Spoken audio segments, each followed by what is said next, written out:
Om Swastiastu. Baik, di sini saya akan mempresentasikan perkembangan peserta didik kelompok 10. Sebelumnya, alangkah baiknya saya memperkenalkan diri terlebih dahulu. Perkenalkan, nama saya Pandi Putra dan rekan saya Ari Widanta. Baik, di sini saya akan memaparkan materi karakteristik perkembangan siswa menengah, yaitu usia remaja. Sebelumnya, karakteristik remaja dapat dibagi menjadi dua, yaitu pertumbuhan dan perkembangan. Kalau pertumbuhan yaitu suatu proses bertambah besarnya ukuran badan dan fungsi fisik yang murni.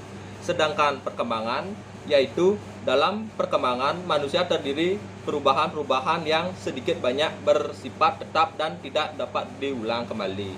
Yaitu karakteristik dapat diartikan sebagai pengertian remaja.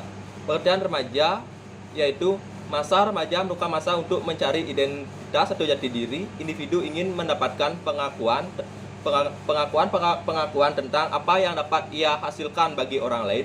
Apabila individu berhasil dalam masa ini, akan diperoleh suatu kondisi yang disebut dengan identifikasi atau memperoleh identitasnya. Lanjut, yang dibagi dalam karakteristik perkembangan siswa sekolah menengah usia remaja, yaitu pertumbuhan fisik, perkembangan seksual, cara berpikir kuasalitas, emosi yang meluap-luap, perkembangan kepribadian, perkembangan moral, dan lagi satu perkembangan sosial.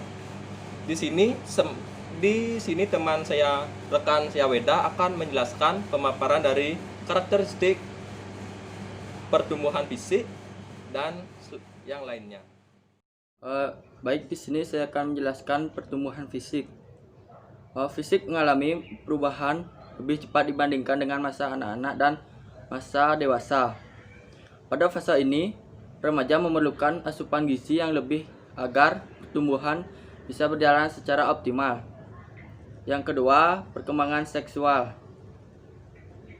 Tanda-tanda dalam perkembangan seksual pada remaja yaitu tanda-tanda perkembangan seksual pada anak laki-laki, diantaranya alat reproduksi spermanya mulai berproduksi. Ia mengalami masa mimpi yang pertama yang tanpa sadar mengeluarkan sperma. Sedangkan pada anak perempuan, bila rahimnya sudah bias dibuahi karena ia sudah mendapatkan menstruasi pertamanya. Yang ketiga, cara berpikir kausalitas. Anak mulai mampu berpikir tentang kemungkinan serta anak telah mampu berpikir ilmiah. Remaja telah mampu memadukan ide logis secara umum. Berikutnya, emosi yang meluap-luap. Emosi remaja lebih kuat dan lebih menguasai diri mereka daripada pemikiran yang realitas. Saat melakukan sesuatu, mereka hanya menuruti ego dalam diri tanpa memikirkan resiko. Yang selanjutnya, perkembangan sosial. Perkembangan sosial itu sebagai makhluk sosial, individual dituntut untuk mampu mengatasi segala permasalahan yang timbul sebagai hasil dari interaksi dengan lingkungan sosial dan mampu menampilkan diri sesuai dengan aturan atau norma yang berlaku. Selanjutnya ialah perkembangan moral. Kemampuan berpikir dalam dimensi moral, mereka mulai melihat adanya kejanggalan dan ketidakseimbangan antara yang mereka percaya dulu dengan kenyataan yang ada di sekitarnya. Mereka lalu perlu mempertanyakan dan merekonstruksi pola pikir dengan kenyataan yang baru. Selanjutnya yaitu perkembangan kepribadian.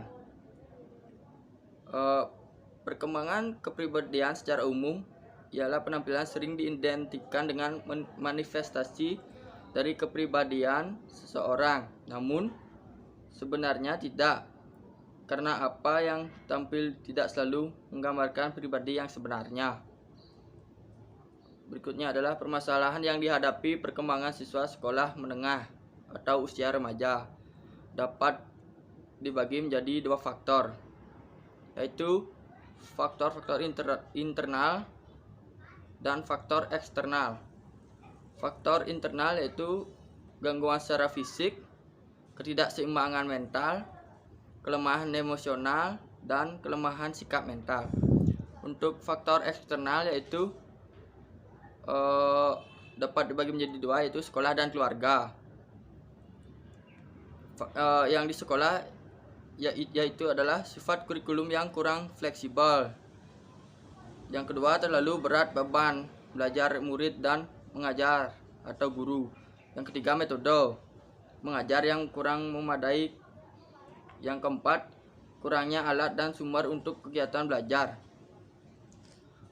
Untuk faktor eksternal di keluarga yaitu yang pertama, keluarga tidak utuh atau kurang harmonis. Yang kedua, sikap orang tua yang tidak memperhatikan pendidikan anaknya. Dan yang ketiga, keadaan ekonomi. Sekian.